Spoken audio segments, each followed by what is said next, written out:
எல்லாருக்கும் ஹாய். நான் இன்றைக்கி வடித்த சாதத்தில் இட்லி செய்ய போகிறேன். இப்போ எப்படி செய்யணும்னு பார்க்கலாம். அதுக்கு 1 கப்பு ரவை எடுத்துருக்கேன். இந்த ரவை வறுத்து எடுத்துக்கலாம்.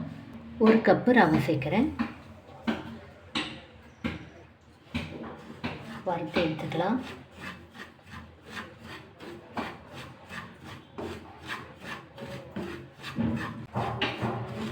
இப்போ சிம்மில் 4 நிமிஷம் ஆகுது. போதும், நான் எடுத்துடுறேன்.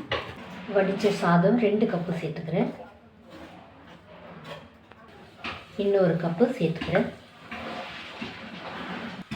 தண்ணி சேர்த்து அரைச்சி எடுத்துக்கலாம். அவ்வளோதான், நான் அரைச்சிட்டேன். அவ்வளோதான், உள்ளே சேர்த்துடலாம்.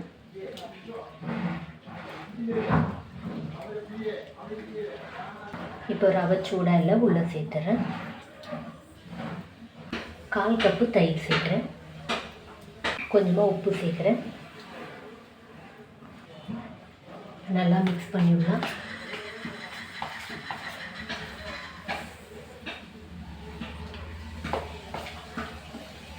தண்ணி சேர்த்துக்கலாம்.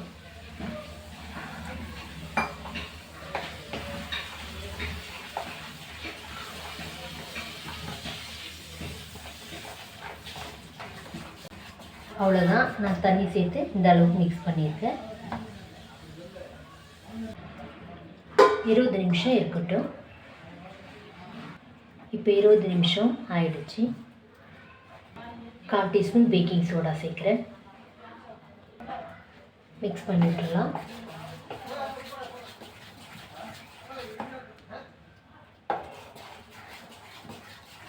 கொஞ்சமாக எண்ணெய் தடவிடலாம்.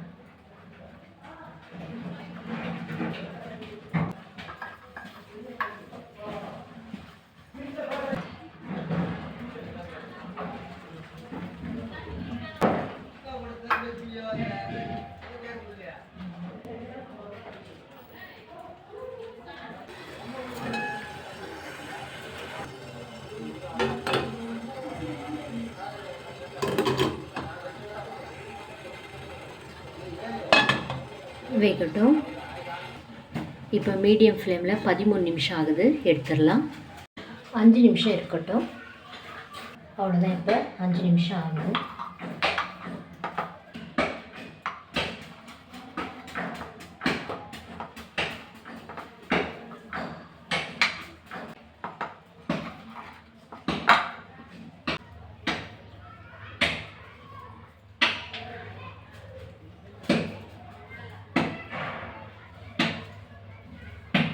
அவ்வளோதான். இந்த வீடியோ உங்களுக்கு பிடிச்சா லைக் பண்ணுங்கள், கமெண்ட் பண்ணுங்கள், சப்ஸ்கிரைப் பண்ணுங்கள். தேங்க்யூ.